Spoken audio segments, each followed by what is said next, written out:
প্রিয় মানুষের সঙ্গ, ভালোবাসা, কথা, আদর, যত্ন সবকিছু যেমন আপনজনকে বিমোহিত করে, পুলকিত করে, ঠিক তেমনি প্রিয়জনের কথাবার্তা, চলাফেরার ধরন, আবেগ প্রকাশের ধরন যদি অবহেলার হয়, ততটাই ঠিক কষ্ট হয়।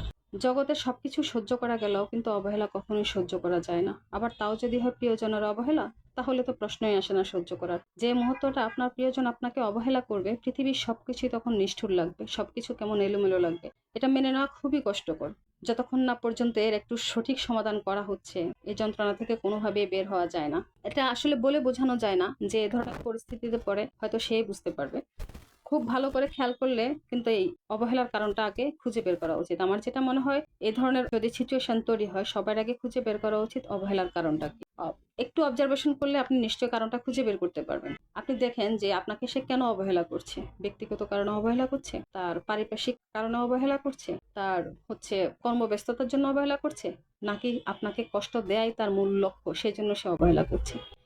যদি পারিপার্শ্বিক কারণে, ব্যক্তিগত কারণে কিংবা তার কর্মব্যস্ততার জন্য অবহেলা করে থাকে, তাহলে এটার একটা সঠিক সমাধান করা সম্ভব। কিন্তু সে যদি মানসিক তৃপ্তি নেওয়ার জন্য আপনাকে অবহেলা দিয়ে থাকে, তাহলে সেটা কখনোই ঠিক করা যাবে না। এ ধরনের সম্পর্ক থেকে আমার মনে হয় বের হয়ে আসা উচিত। এই ধরনের সম্পর্কে নিজেকে ঝুলিয়ে রাখার কোনো মানে হয় না। যারা এই ধরনের সম্পর্কগুলো থেকে ঝুলে থাকেন, তারাই কিন্তু নানা অসামাজিক কর্মকাণ্ডে বা যত অপ্রত্যাশিত ঘটনা ঘটে, সেগুলো থেকে আমরা সমাজ প্রেক্ষাপটে খেয়াল করলে সেটাই কিন্তু দেখতে পাই। তো আমার মনে হয় এই ধরনের সম্পর্ক থেকে বের হয়ে আসার জন্য আগে কারণটা যথার্থ হওয়া উচিত। যত সহজে আমি বলছি, জিনিসটা এত সহজ না। কারণ প্রিয়জন বলে কথা, সে আপনাকে অবহেলা করছে, কিন্তু সে তো আপনার প্রিয়জন। আপনি ছেড়ে আসবেন, তার জন্য আপনাকেও তো মানসিকভাবে প্রস্তুত হতে হবে। সেজন্য আপনাকে প্রথমে যেটা প্রায়োরিটি দিতে হবে, সেটা হচ্ছে নিজের দিকটা। আপনাকে আগে নিজেকে ভালো থাকতে হবে। এই অবহেলার সম্পর্কে যদি আপনি নিজেকে জড়িয়ে রাখেন, তাহলে আপনি এ সম্পর্কে জর্জরিত হয়ে যাবেন। আপনি সারাক্ষণ একটা মানসিক পীড়ায় থাকবেন, যার কারণে আপনি আপনার আশেপাশে যারা আছে তাদেরকেও মানসিক যন্ত্রণা দিবেন।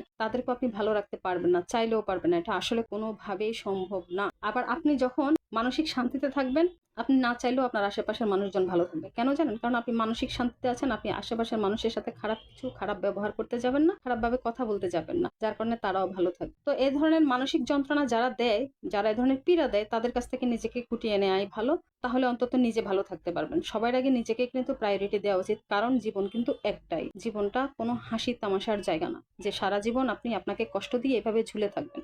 আরেকটা কথা হচ্ছে, আপনার এই অবহেলার কারণে যদি আপনাকে নিজেকে আপনি ধরে রাখেন ওখানে, তাহলে আপনি আপনার যে নিজস্ব একটা চঞ্চলতা আছে, নিজস্ব যে স্বকীয়তা আছে, আবেগ আছে, অনুভূতি আছে, আপনার যে কর্মপ্রেরণা আছে, কর্ম উদ্দীপনা আছে, আপনার যে ক্রিয়েটিভিটি আছে, বা নিজস্ব যদি কোনো প্রতিভা থেকে থাকে, সেটা কিন্তু একদম ধ্বংস হয়ে যাবে। আপনি চাইলেও সেগুলোকে বিকশিত করতে পারবেন না। কারণ আপনি মানসিকভাবে সুস্থ থাকবেন না, কিভাবে আপনি ওগুলো বিকশিত করবেন?